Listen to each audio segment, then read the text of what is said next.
The Michigan Man Podcast, episode 237.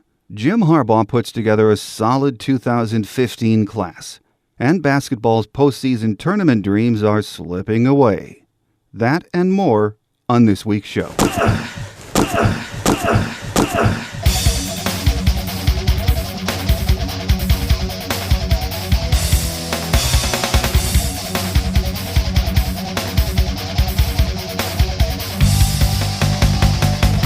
Welcome to the Michigan Man Podcast, brought to you in partnership with Maize & Brew, your best source for quality Michigan Wolverine news, rumors, analysis, stats, and scores from the fan perspective, for Wolverine fans from coast to coast.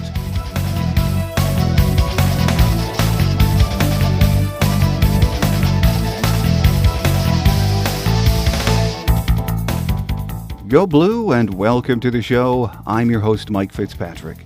Coach Jim Harbaugh and his staff had only 2 weeks to recruit, and they made the most of it. On today's Michigan Gameday Extra, my guest will be Michigan recruiting analyst Tim Sullivan from the Wolverine. He'll break down the class of 2015 for us. With only 6 games left in the regular season, it's beginning to look like Michigan's basketball tournament hopes are fading. Forget the NCAA. Just getting an NIT bid now is going to be very difficult. Wolverine beat writer Brendan Quinn from MLive joins me on Michigan Game Day this week with his unique insight into Michigan basketball. First, let's check out our Wolverine News and Notes for this week. Ex-Houston quarterback John O'Korn says he's transferring to Michigan. O'Korn started as a true freshman 2 years ago and then lost his job in the middle of the 2014 campaign. He will have to sit out the coming season, but will have 2 years of eligibility remaining, beginning with the 2016 season. TJ Weist has been hired by Coach Jim Harbaugh to fill the new position of Senior Offensive Analyst. Weist is a 25-year coaching veteran. His last stop was at UConn in 2013, where he was the offensive coordinator and interim head coach after Paul Pasqualoni was fired. Weist's longest coaching stint came at Western Kentucky University. He was brought to Western by Jack Harbaugh and served on the team's 1AA national title team. He remained at Western until 2009, serving as offensive coordinator, wide receivers coach, and assistant head coach. He is a Bay City, Michigan native, played at Alabama, and served as a graduate assistant for the Wolverines from 1990 to 1993. Michigan's football coaching staff will be among the highest paid in the country next season. And based on numbers from last season, the group will be the highest paid staff in the Big Ten. According to USA Today, the Michigan coaching staff will be paid $3.9 million in the coming season. Coach Jim Harbaugh's first recruiting class, while small in numbers, is generally regarded as a solid group of 14 incoming Wolverines. Michigan recruiting analyst Tim Sullivan from the Wolverine Magazine joins me next with his breakdown of the class of 2015. Right here on the Michigan Man Podcast, in partnership with SB Nation's Maize & Brew.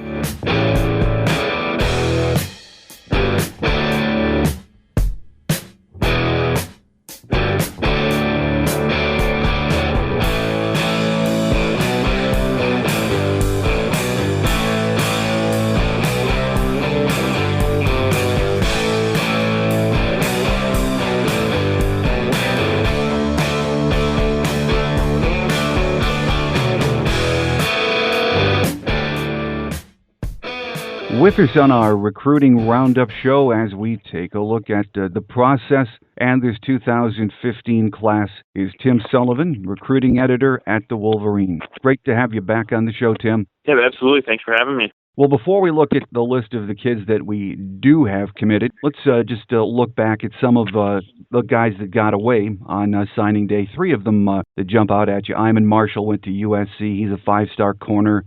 Roquan Smith went to UCLA, 4-star linebacker. And then, of course, the big one, Michael Weber, 4-star running back who went down south to Columbus. Were you surprised that Michigan didn't get one or more of those kids on signing day? I think Weber is really the only one that people were had any sort of degree of confidence about. And it was pretty unfortunate for Michigan that he didn't end up coming. He ended up sticking with Ohio State after previously flipping from Michigan.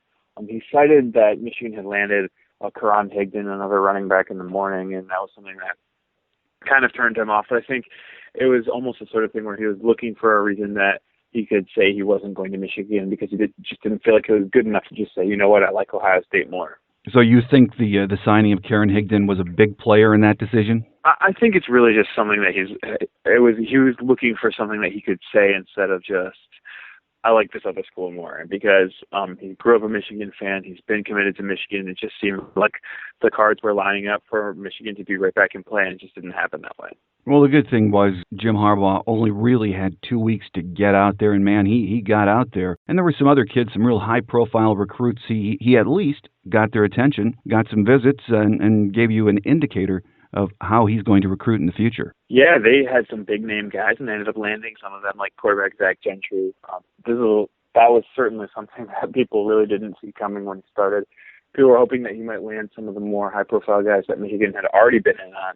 But he did pick up some guys that pretty much had never mentioned Michigan once until he showed up. Well, Tim, the class stands at 14 as of this morning, 2 already on campus. Is it done, or could we see another commit or 2 in the coming days or weeks from some of these kids who are still straggling? It's probably done. There might be 1 or 2 that we don't expect, or maybe even Roquan Smith, who you mentioned earlier, was planning to sign with UCLA, committed to UCLA, but he's worried that UCLA's defensive coordinator is about to be hired by the Atlanta Falcons, and if that happens, he's going to reopen things, and Michigan would be right in the mix along with Georgia. Well, we're all somewhat familiar with the new recruits, but you're on top of this whole process, and you know a lot more about these kids. So let's take a couple of minutes to run down the list of these commitments and get your thoughts on each of these new Wolverines, and we'll start with the offensive commits and the 2 kids that are already on campus, and you can give us your take on what you think of them and maybe their chances of making an immediate impact. Let's start with Brian Cole. He's a wide receiver, nice size, 6'2", 190 pounds, out of Heritage High School in Saginaw. Yeah, he's a really nice player who can play both offense and defense. He could be a big-time safety, but Michigan's going to start him out on offense. He's really exciting with the ball in his hands, which I think is the best aspect of his game. He can make guys miss, like a running back, which he played a lot of in high school, but he does have the ability to get open down the field, and that's something that will really excite Michigan fans once he gets on the field. A lot of competition at the wideouts this year. Do you see him in the mix right away? Yeah, he has a different skill set than a lot of the guys who are already on campus. He has that deep speed or that initial burst off the line, whereas Michigan has a lot of possession receivers right now.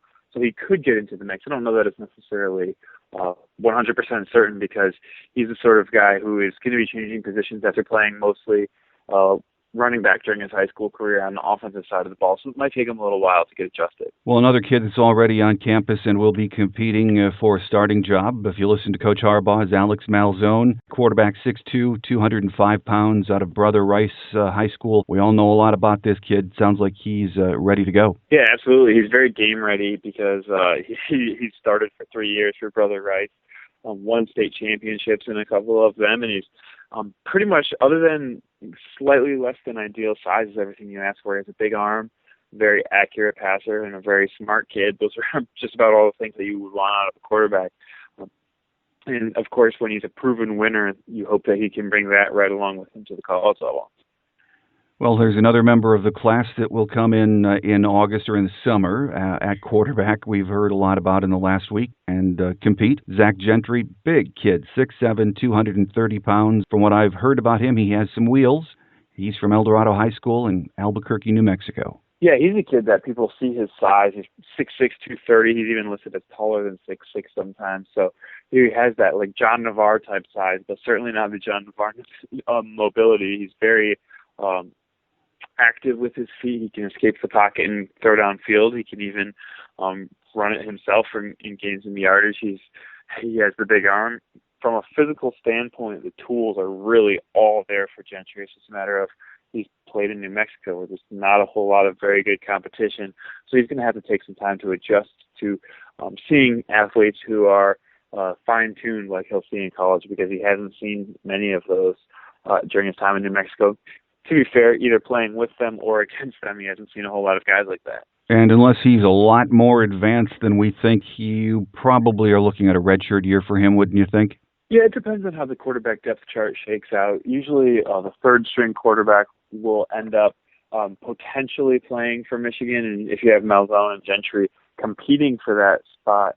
One of them could redshirt and the other one might not, or if Michigan is able to keep two quarterbacks fully healthy throughout the year, maybe they'll be able to redshirt both. Well, the next player is one that I don't think any of us had thought much about until signing day. The flip from Iowa, Karen Higdon, 5'10", 190 pounds, out of Riverview High School in Sarasota, Florida. What do you know about this kid, Tim? He's a real speedster, which is something that we probably haven't seen a whole lot of Michigan's backfield recently, at least. He's a really tough runner, too, which is surprising, maybe, given his size.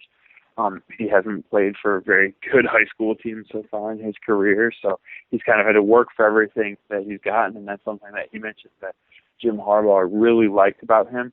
He's had to show it every time out on the field. He doesn't just get to run through gaping holes and show off that speed. He has to prove it, and that desire to show it every single down, every single time he touches the ball is something that I think is maybe not necessarily exciting, but certainly a strong positive for Michigan fans. Well, another player that was a flip in the last week of the entire process is one of Alex Malzone's teammates out of Brother Rice. Grant Perry, he's a wide receiver, 6 foot, 185 pounds, and I think, Tim, check me on this, didn't he break the single-season reception record in the state of Michigan this past season? He did. He set this receptions record with, I think, 105 catches, and he was close to the yardage record. He definitely did set the school yardage record this year, so certainly he put up some big numbers. I'm not a kid who has the insane physical abilities. Obviously, he's a little undersized for a wide receiver, and he doesn't have the best speed. But what this kid does, he's one of those guys that you watch him and you say, wow, that's just a football player. He goes out and gets it done. He knows how to get open using his skills rather than his athleticism. He catches everything, and he wants to get out there and make plays and excel. Well, another familiar name joined the class. Just so happens that his dad is one of the coaches and former Wolverine great, Tyrone Wheatley Jr., and he's a load, can play on both sides of the ball. 6'6", 260 pounds. He went to Canisius High School in Buffalo, New York. Yeah, he's a kid that could play either offense or defense, probably tight end or defensive end. My speculation would be that Michigan will certainly start him off on offense since they did not land another tight end in the class. They did land 2 other defensive ends. On offense, he's really good in terms of ball skills. He has good downfield speed, but he's not super quick off the line. But, of course, when you're the son of a coach, you're not just any coach, but a guy who's been in the NFL, been in college, is obviously back in college now. He has an understanding of the game that's beyond a lot of guys who are just high school players, and that's something that's going to help him. And then he's really not a finished product physically. You look at the kid and you say, wow, look at that potential once he gets stronger. And that's something that once he gets into a college weight training program, he's going to be really exciting because he has a lot of ability now. And once he does have that college-ready body, it's going to be really exciting. I mean, 260 pounds, that's at least what he's listed at. You think if you get him into a strength and conditioning program, he's almost offensive lineman size by then. I think well, it's possible he does have that wide frame, but I think certainly the goal would be to more trim him up and make him more muscular as compared to just bigger. But you never know with a kid who is really the sort of unfinished product that he is. Well, we have 3 offensive linemen in this class, Tim. The first one is Grant Newsom, already a big kid, 6'7", 280 pounds. He went to the Lawrenceville School in Trenton, New Jersey. Yeah, he's a big body. He's probably the only true offensive tackle in the class. The other 2 guys that Michigan has are interior type players more likely, but he is certainly a true tackle. 6'7", probably about 280. He has the size. He has those long arms that you really like in an offensive tackle. And he's a kid that is different from a lot of high school offensive linemen who are very good at run blocking but very poor at pass blocking because that's all they ended up doing in high school. His high school team passed a lot, and he's very, very polished in the pass blocking aspect of things. He'll probably have to learn a little bit of the technique and staying low when he does get the run blocking side of things down, but he's the highest ranked of these guys, and I think he's the one that fans should probably be most excited about because he does have the physical potential, and he's the harder part of the game, which is the pass blocking, is something that he already excels in. Well, as you mentioned, Tim, the other 2 offensive line commits, probably interior guys. The first is John Runyon Jr., of course, a Michigan legacy, 6'4", 275 pounds, not quite as tall as his dad was. Played at St. Joseph Prep in Philadelphia, PA. Yeah, he doesn't quite have dad's like 6'8", 6'9" size, which is what's going to keep him on the inside. What he does have is dad's really nasty disposition. He can get out there and just want to bury the kid across from him, and more often than not, he does it. What's interesting about him is, despite having an NFL dad, an all-pro NFL dad who I believe was a volunteer assistant coach for St. Joseph's Prep this year, he's not really that polished. And Dad has mentioned to me in the past that he didn't want to force his son to get out there and work technique after practice or anything. He kind of just let him find his own way on the football field until the last couple of years. So Runyon, despite his bloodlines, is a little less polished than you'd expect from the son of an NFL coach, but that means the potential's high once he really starts to learn. Well, the other offensive lineman in the class, Tim, was another late addition. I think he's a two-star kid for what that's worth. Nolan Ulizio, I'm not even sure how you pronounce his name. It's Ulizio. 6'5", 293 pounds, a kid out of Lakota West High School, Westchester, Ohio. Yeah, he's a kid that a lot of schools didn't know a whole lot about until late in the process. He had a teammate, George Asafo Ajay, who went to Kentucky. He's already enrolled in Kentucky, and teams were evaluating George's film, and they're like, whoa, who's this other tackle that you guys have on your team? He gets out there and buries kids. His technique isn't that good right now, but he has the body to be a successful offensive lineman. He mentioned to me that Michigan's looking at him outside or inside, maybe tackle, maybe guard, depending on how he grows, how he develops. He's the sort of guy who's going to take a couple years to get onto the field, probably because he doesn't have a very polished technique. He kind of bends over. He stops his feet every once in a while when he's latched onto a defender. But once some of that stuff starts coming around physically, he has the tools to get it done. He really just needs to develop from a technique standpoint. So 9 of the commits that we've looked at so far are on the offensive side of the ball. Let's move over to defense, a couple of defensive ends, some DBs. Shelton Johnson, nice catch at 6'5", 225 pounds, a little on the small side right now for a defensive end, but he's out of Atlantic Community, Delray Beach, Florida, supposed to be a great athlete. Yeah, everybody had this kid pegged for Florida State, and obviously Florida State coming off one national title and then one semifinal appearance in the last 2 years. Obviously, they can take who they want, and they wanted this kid badly. It was a pretty big surprise when he ended up liking Michigan as much as he did, because when he went on his official visit, I spoke with him and his coach afterwards, and like, oh yeah, it was a nice visit. It was fine. And then he went on official visits to Miami and to Florida State, and then it became clear that Michigan was going to be the place that was going to get this kid. He's a really skinny kid, as you mentioned right now, just 225 pounds, but tall. He has the right height to play defensive end, and he's so explosive off the edge. Once he adds weight, as long as he maintains that explosiveness, he's going to be a pass-rushing terror. And that is obviously what Michigan fans want. There hasn't been a great edge rusher from the defensive line with any sort of consistency in the last 2 years, and this is the sort of kid who can really get after the quarterback. Well, the other defensive end that we picked up, also from Florida, pretty much the same kind of size, and another supposed to be great athlete, 6'4", 225 pounds, Reuben Jones, nice catch. Yeah, he is a big frame. He can probably grow into a strong side defensive end, maybe be around 270, 280 pounds. It's going to take him a couple of years. He's also 225 right now, so that would be almost 60 pounds of growth, but he's another kid who has bursts off the edge. Maybe not quite as much as Johnson, but that's just because Johnson's is so good. Jones can get after the quarterback. What really impresses me about him is he really shows the desire to make the play on his film. If he misses the tackle or if the players run away from him, he's planning to run down, and more often than not he does, because he's such a good athlete on the edge. Doesn't have quite that initial burst as Johnson, but has a lot of similar characteristics when it comes to getting in the backfield and being disruptive.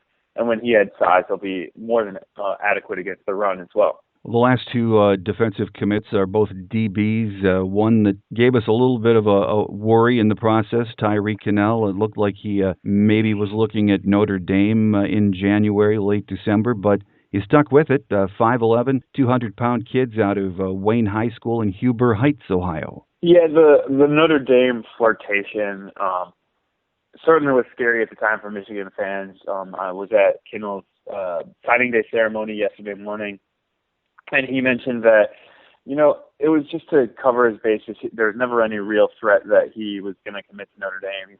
He's grown up a Michigan fan, and he kind of tried to keep it under wraps a little bit, but he said Michigan was his dream school, and this kid He's a really tough kid, but started shedding a tear about how excited he was to finally be signed at the University of Michigan Wolverine. So when you look at that, as long as Michigan got any coach, probably he was going to be a Wolverine, and the fact that it was Jim Harbaugh just made it all the better.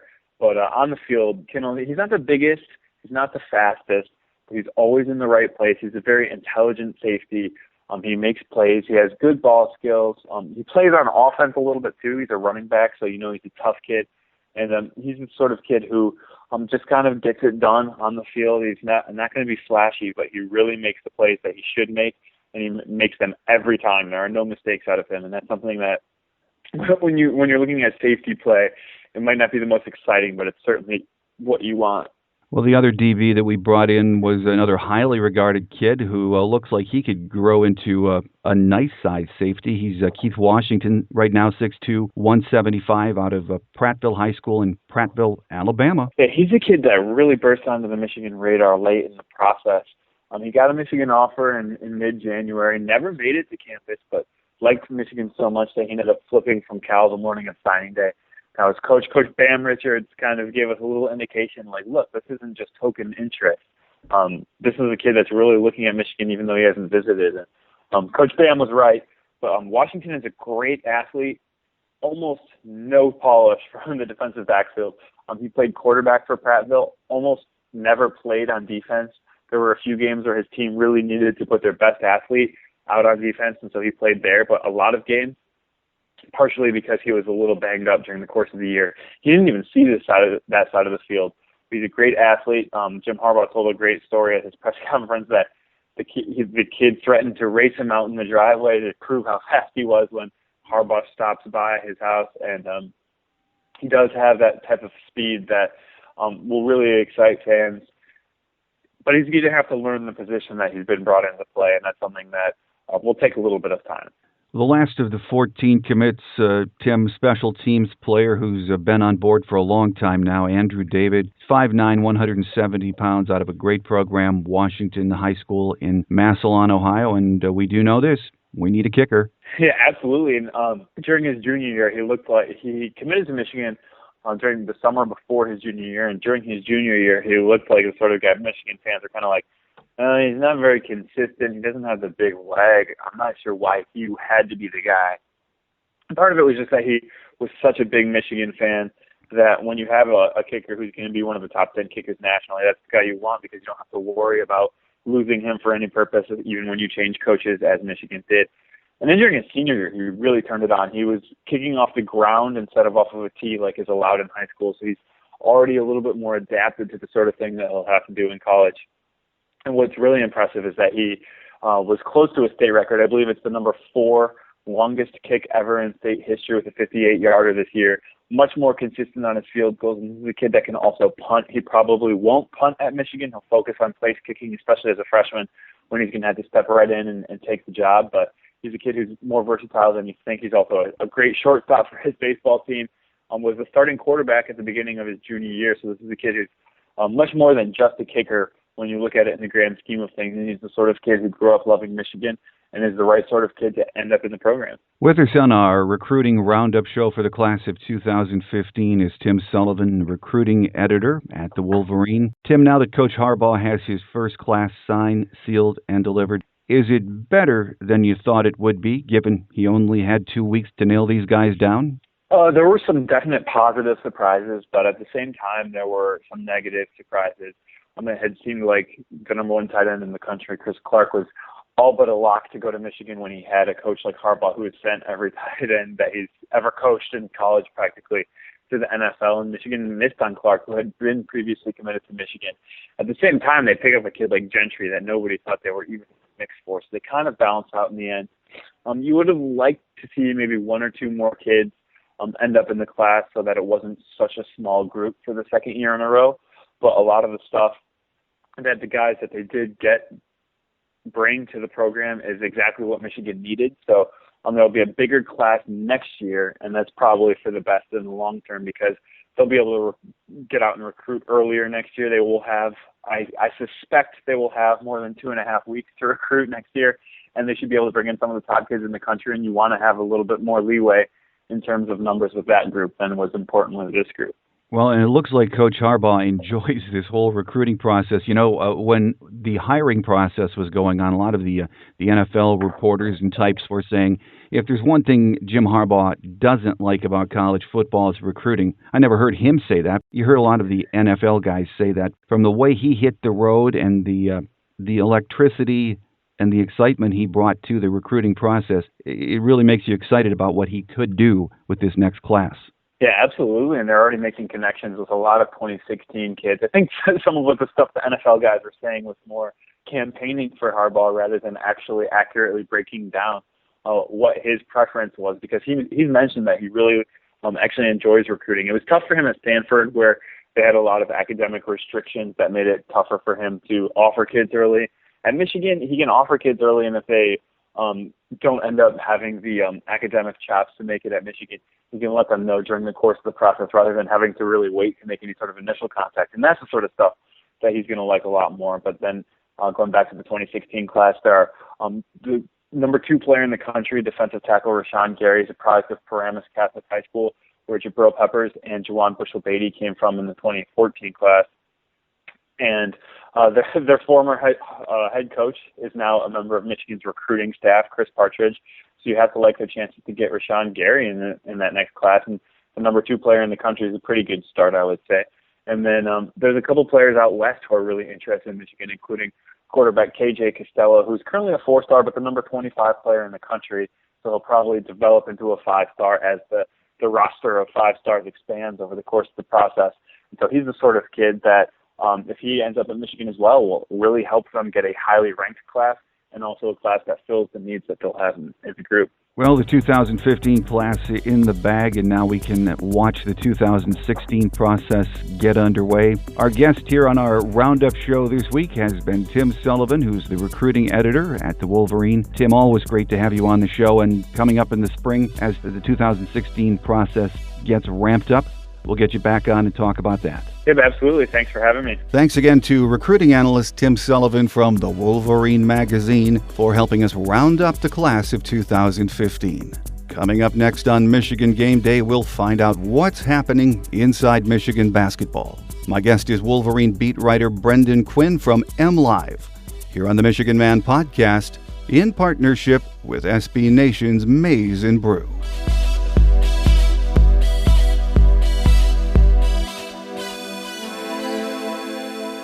Back with us this week on our Michigan Game Day segment is Wolverine basketball beat writer Brendan Quinn from MLive. Good to have you back, Brendan. Mike, thanks for having me, man. Well, it was another frustrating game to watch on Sunday, so before we get into what's ahead of us this week, Brendan, let's take a few minutes to look back at that loss against Indiana in Bloomington. The Wolverines played from behind, just couldn't get over the hump, which made it a very frustrating game to watch. And I suppose Zach Irvin's performance was one positive that we can take away from that loss, Brendan. Yeah, I'd say Zach's performance. I'd also say the fact that, for all the deficiencies that the team has and all the holes in the rotations and everything like that, anyone who watched that game, it just kind of had the feeling that at some point you were going to blink and it was going to be an 18-point game and it would be done and Michigan would kind of just go away, essentially. But they didn't. And, to their credit, they were overmatched at many positions on the floor, playing in one of the toughest buildings in the Big Ten. And, to their credit, at least, they didn't wilt. And when Indiana had two 11-point leads and 3 9-point leads in that second half, but never was able to stretch it, never was able to kind of, step on any throats or anything like that. So, that's certainly a positive I think you can take away given where Michigan is right now. And you're right. I mean, Zach's performance was, I think I said in a column, the conversation all year has been, when is he going to break out of this? When is he going to have a game where he shows all the pieces that people had been under the impression that were there? And as the season kept growing longer, I started to question whether that was going to happen this year. But yesterday, Zach played really well, and it had to be huge for his confidence. And I think the biggest takeaway that I took from Zach's game is the fact that there were times when he went into the paint and got the ball to the rim and was denied at the rim and didn't score. And through the course of the year, what had happened when that would happen to him is that'd be it. He wouldn't try to go back into the paint. He'd be content settling for jumpers. But yesterday, even after he got denied, he kept on going back, and it paid off for him. Well, and what's going to be important for Zach Irvin and this team moving forward is that just wasn't one performance in one game. Right. Now he has to do that again and again and again. Yeah, I mean, he's set his level of expectations. Last year there was a reason that he was an NBA prospect coming into this year, and by doing it yesterday, he showed that when he does listen and when he sticks to the script in terms of what the coaches have been working with him on, utilizing a pump fake, putting the ball on the deck, being maybe a little more vocal on the floor. When he sticks to it, good things happen, and he looks like the guy that people think he can be. So yeah, I mean that if he goes out next on Thursday at Illinois and goes 2 for 13 again, yeah, I think that'll make it even more difficult to swallow. Well, we all know the script, Brendan, is going to be the same with what's left of the season. Just like Sunday in Bloomington, staying in games is going to be like climbing the mountain for this team. Is going to be difficult every time out. Yeah, and I'm wondering, I think it's getting pretty frustrating for some of these guys. Talking with Spike Albrecht after the game, the fact that they are in these games and they're not closing out these games and they're not able to pull off any of these, quasi upsets, it's starting to get pretty frustrating. So, I do think at some point they're going to beat a team that they shouldn't, whether that's an Ohio State or Maryland or Michigan State. Although Michigan State, that might even be a bit more of a toss-up with that Chrysler. But you know what I'm saying? I think at some point they're going to break through, but you'll wonder if they can actually piece a couple together. And it's hard. It's when there's a noticeable lack of options down the stretch offensively. All the credit in the world to Zach Irvin and Spike Albrecht yesterday, but it's a little bit different than having Karras, LeVert, and Derek Walton. Just being able to get the ball and go. So yeah, they're going to have to do it at some point. They're definitely openly frustrated by it. But we'll see. I think you're right. I think it's going to be this way for the rest of the year. It's going to be a matter of what they can pull off. I heard what Spike had to say after the game on Sunday. He sounded frustrated. I mean, we can see this team is playing their butts off every night. Now the losing streak is at 3 in the Big Ten. I think that's the first 3-game losing streak since 2010. He is frustrated. Coach Beilein looked frustrated yesterday. What about the younger players? Have they been around long enough that you can see that they are now growing frustrated with this situation? I don't know if it's frustrated with the lack of winning because they haven't been here for all of the winning over the last few years. I think they might be a little bit more frustrated with trying to just kind of keep up and being in these roles that no one really anticipated being in, and kind of keeping pace with the older guys and finding their role and being productive and finding consistency. When you have Abdul Rahman, one game he looks amazing, and the next game he kind of disappears, and the same thing with Dawkins, and that's not being critical. These are freshmen who weren't expected to play. That's okay, but I think in their minds, when they have those games, when Rahman scores 18, when Dawkins scores 16, well, then they start to expect to be able to do that consistently, and that's pretty hard in the Big Ten, as you know. That's asking a lot of these guys, of Ricky Doyle, to go out and score 15 points every night. That's going to be pretty tough. So I think for those guys, maybe that's a little bit more frustrating than just the winning and losing because they haven't seen banners. They haven't seen confetti falling. They haven't been to the Elite Eight. They haven't seen that spotlight. I'm sure they want to win, and it's hard, but maybe not the level, certainly, of Spike, by far. The young bigs played well in the paint. Ricky Doyle had 15 points. He was very active. He always plays with his motor running. Nice to see Mark Denal add some spark coming off the bench, too. So the play in the paint from those young guys, I thought that's a positive moving forward, too, Brendan. Yeah, big time for sure. And it was especially nice to see because Max has been playing so well recently. You get those other two kind of coming in, and you get to that point where you don't have a significant drop-off. When you're going on this 3-man rotation in that 5 spot, you can get the ball kind of to this level out and each give, good, positive minutes each night, really lock down that 5 spot. Yes, for sure. And for Mark Denal, he played 2 minutes in the last game. Then before that, he had 2 did not plays when he was out with that upper respiratory infection. I would imagine his head, that had to be a little bit hard. You're talking about a guy who was a starter who fell out of the starting lineup. Then he wasn't playing. Then he was getting, only a couple minutes. For him to come back and give a really solid effort against what's a decent Indiana front line, it had to be huge for his confidence, I'd imagine.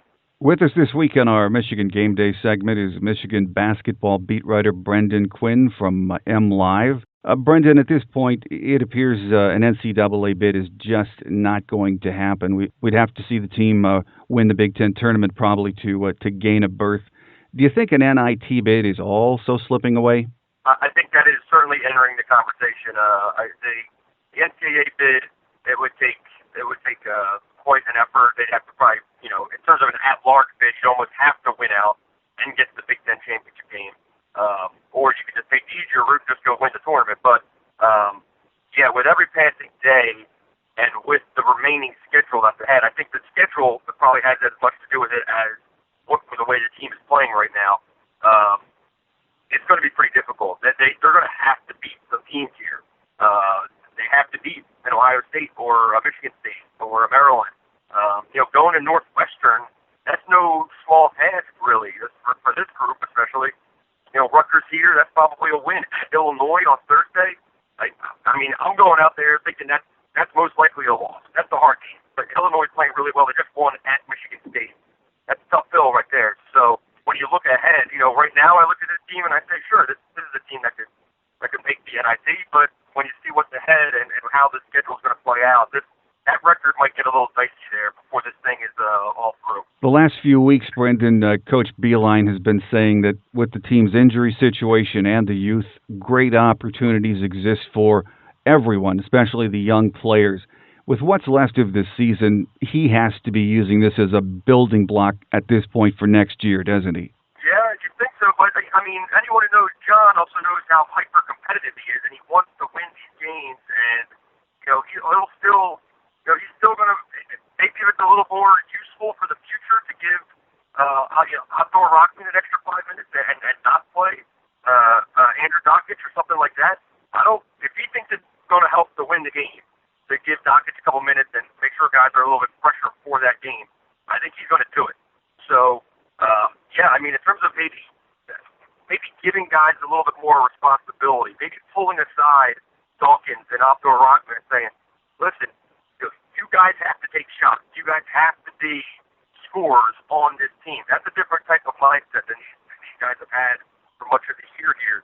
But if you can kind of instill that now, I think that could certainly, pay some dividends next year and moving forward. And even in the offseason, when you have guys that maybe probably see themselves maybe at a little more of a level playing field. Well, we're starting to see some nice improvement, I think, from some of the freshmen, and it's really a difficult situation they've been placed in. Ricky Doyle, Muhammad Ali Abdur-Rahman, and Aubrey Dawkins. What's your take at this point after having seen them so far this season, Brendan? Where do you think they are? Where you thought they'd be, or maybe some more potential than you had initially thought? I'm typically wrong about everything, and I was wrong about this too. I thought Cam Chapman was going to be leaps and bounds ahead of where he is. When I saw him in some off-season workouts, when I saw the open practice that they had, I just really liked how crafty he was with the ball. I liked left-handed players. I liked his size. It just hasn't really clicked. And, John admitted last week that he thinks he kind of hit a wall, and I think that is, pretty much evident at this point. I thought he was going to be a potential all Big Ten freshman player, and that was way off. So, but at the same time, I did not expect Outdoor Rockman or Dawkins or Doyle, for that matter, to do remotely what they have done. I think for Michigan fans out there, they should be as excited about that as anything. That they're not only far better than anyone thought they were going to be, they were better than probably the coaching staff thought they were going to be. So when consider this: Ricky Doyle at this time last year still thought he was likely to redshirt this year. When he looked at the roster and he saw Horford, potentially McGarry coming back, and Donnell coming up, he fully anticipated being a redshirt freshman this year. Well, I think he has proven that he was more than capable of playing in the Big Ten right out of high school. When you look at Dawkins, this is the guy who really was way, way under the radar. Didn't really have that great of a list of offers. If it weren't for his name, how many offers would he have even had? He was just a big-time athlete who people saw some holes in his game, but he's farther ahead. When you look at Optor Rockman, I thought he was a potential redshirt candidate. But he did have some decent interest from mid-majors and things like that. He scored a ton in high school. But, he was signed in the 11th hour. Where's this guy coming from, and where did he fit in when you looked at how loaded up that backcourt was? Well, now, I think he has proven that he, at where Walton's level was, he was just as capable of getting to the rim and scoring as Derek Walton for stretches. I think his performance at Michigan State was better than Derek Walton's performance at Michigan State last year. So, those three, if you're not excited about that, then you're not paying attention. And you have the stat case. I would have loved to have seen DJ Wilson play this year. With his athleticism and his length, I think he could have really made some interesting things happen on that front line. Maybe even seen a little bit of time at the four, and then maybe been able to play two truer forwards. Would have been interesting to see what John would have done with that, but obviously that's by the wayside. And then with Donnell as a redshirt freshman, I was probably expecting a little bit more out of him just because of how people talked about him last year and the productivity that he was getting in practice. But that really hasn't come to fruition. But I've seen flashes. I think over the second half of the year, he's shown some glimpses of what he can do, and he's been far more aggressive on the glass and on the defensive side, which was clearly a major issue earlier in the year. And sorry for that long-winded answer there. No, that's fine. Brendan, on the injury front, we saw Derek Walton Jr. sitting, of course, for the fourth straight game, and we know he could be out. Well, he's out indefinitely. But have you heard anything else regarding his injury in the last week? No, the only thing that my biggest question once they pulled him out of the lineup, I thought that's okay. They're gonna lock this thing down for a while. My question was whether there were going to be any actual procedures performed, which, according to John Beilein, has not happened, and that is not the plan. It is just resting it. So I think that's good. You don't want, a foot surgery that puts you on the shelf for a good while. That cuts into your off-season time. If Derek wants to pursue any opportunities in terms of playing in any summer camps or any of those types of things, you want him to have the opportunity to do that. So by not having that surgery, I think that keeps the door open. You guys will probably remember LeVert missed a lot of opportunities that he could have done last year when he had that surgery following into the tournament. He was supposed to be, I think, in either the Kevin Durant camp, I want to say. So it would be good if Derek could get into some of those things. But in terms of, I think there has to be a really good reason at this point to put him back out there if he is not absolutely 100% and demanding to get back on the floor. It's just there needs to be something to play for in order to operate with any risk. So we'll see what happens there. Well, final thoughts in, Brendan. This week it's Illinois, then a weekend off. I know we touched on the Illinois game just a few minutes ago, but again, the Illini, as you said, they went into East Lansing and beat Michigan State with a lot of missed free throw help from the Spartans. But again, it's just going to be another dogfight Thursday night, isn't it? It's going to be tough because Illinois has really kind of taken some strides here, and even fought through some adversity at the same level of Michigan, but losing its leading scorer and having some other injury problems. John Groach being in a little bit of some murky water out there. I'm not saying he's on the hot seat, but there was definitely a collection of the fan base that was starting to get a little worried about him. But they played well. They've had some really nice wins. They're big. They're physical. They can score the ball. This is a tough game. This is a really tough game, and if anyone remembers, last year Michigan went out to Illinois and absolutely embarrassed them on their home court. Scouts just couldn't miss, and they were up something like 30 points in the first half. I don't have it in front of me, but they absolutely rolled over them. So anyone who was on that Illinois team last year had to absolutely be dying to get Michigan back on that court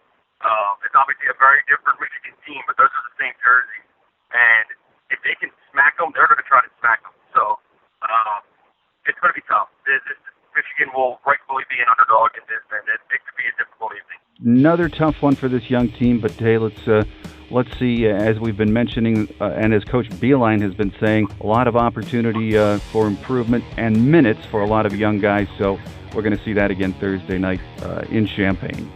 Our guest here in our Michigan Game Day segment this week has been Michigan basketball beat writer Brendan Quinn from MLive. Always a pleasure, Brendan, and we'll get you back on in a couple of weeks.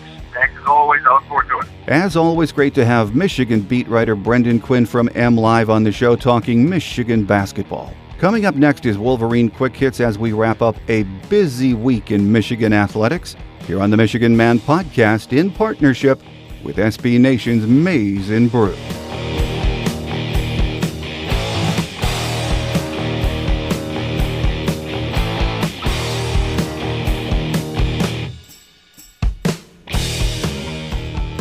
On Wolverine Quick Hits this week, the University of Michigan women's basketball team got within 2 points with 4:04 to go in the game, but could not get any closer in a 57-50 loss to number 21 ranked Rutgers on Sunday afternoon at Chrysler Center. Senior Shannon Smith led all scorers with 19 points. She had 7 made field goals, went 4 for 4 from the free throw line, and added 8 boards. Sophomore Sierra Thompson was Michigan's other double-figure scorer, going for 14 points with 5 rebounds and a pair of steals. Senior Saisha Gori had a team-high 9 boards, and freshman Caitlin Flaherty added 6 points on the day. Michigan was in action Tuesday night against Ohio State in Columbus. The game was incomplete at the time of recording this week's show. Heading into that Ohio State game, Michigan was 14-9 overall, 6-6 in Big Ten play.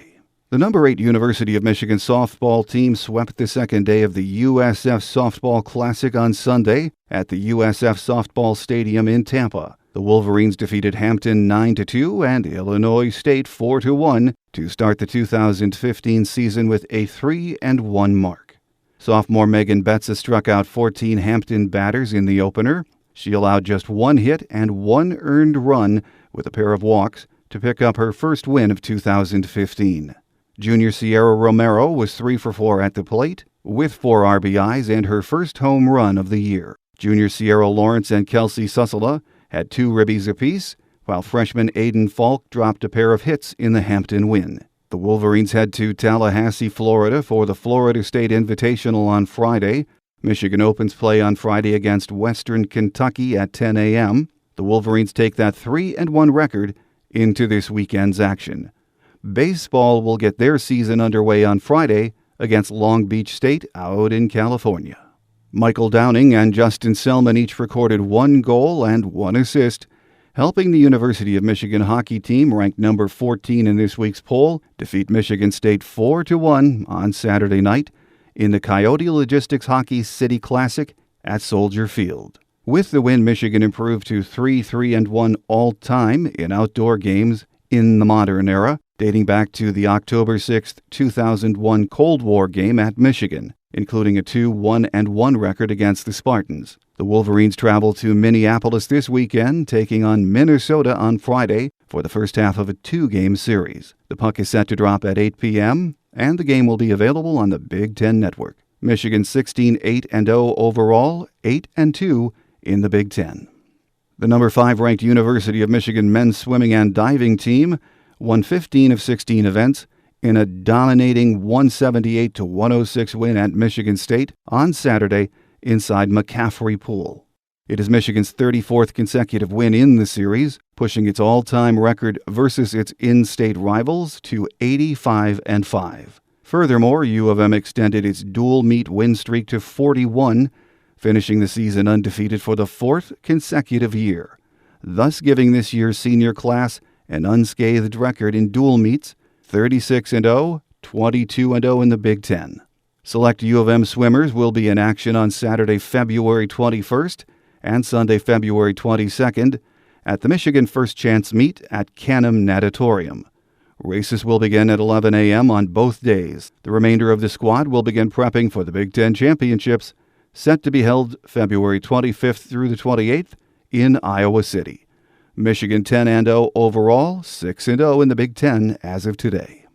The number 15 ranked University of Michigan swimming and diving team ended the regular season on a high note, winning 14 of 16 events and capturing 2 pool records en route to a 199-95 win over in-state foe Michigan State on Friday, also at McCaffrey Pool. The Wolverines have now won 27 consecutive meetings in the series. With the win, U of M finishes the dual meet season with 9 victories, the most in a single season since 1997-98.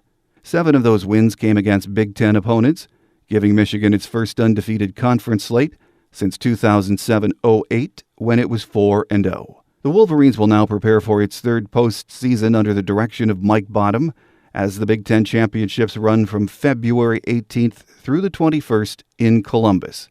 Preliminaries will begin at 11 a.m., with finals commencing at 6:30 p.m. Michigan is now 9-2 overall, 7-0 in the Big Ten. Michigan basketball, both men's and women's, is heading down the home stretch. Baseball and softball are just getting started, and spring football is just weeks away. Make sure you're in the Wolverine Loop this winter and spring. Make a stop at Maize and Brew a part of your daily routine. Visit www.maizeandbrew.com for the best coverage of your Wolverines. Then each Wednesday you can tune in the Michigan Man podcast right here at Maize and Brew. If you listen to the show on your laptop or desktop, sign up for free delivery from the iTunes Store. Our show app is also available in the iTunes Store if you're an Apple device user. If you're an Android user, the show app can be found at Amazon.com. Just download the podcast box and do a search for the show. For Windows users, our app is now available in the Windows 8 App Store. You can also find the show featured on Stitcher Radio on Demand and TuneIn Radio, so whether at home or on the road, it's never been easier to listen to the show. That's going to do it for this week's show. Thanks again to my guest today, Michigan football recruiting analyst Tim Sullivan from the Wolverine Magazine, and basketball beat writer Brendan Quinn from MLive. Thanks again for tuning in, and don't forget to tell your Wolverine friends and family about the show. So until next week, I'm your host, Mike Fitzpatrick. Have a great Wolverine week, everyone. Take care, and as always, go blue. Thanks for listening to the Michigan Man podcast. You can find us on the web at www.themichiganmanpodcast.com or www.maizeandbrew.com. Our listener line is open 24/7 for your calls at 313-263-4842. That's 313-263-4842. Or you can email your thoughts and opinions to the Michigan Man Podcast at yahoo.com. The Michigan Man Podcast is brought to you in partnership with Maize and Brew, your best source for quality Michigan Wolverine news, analysis, stats, and scores from the fan perspective. Visit www.maizeandbrew.com for the best coverage of your Wolverines. The Michigan Man Podcast is produced at the studios of Robin Lynn Productions, Allen Park, Michigan, and is not affiliated with the University of Michigan. Go Blue!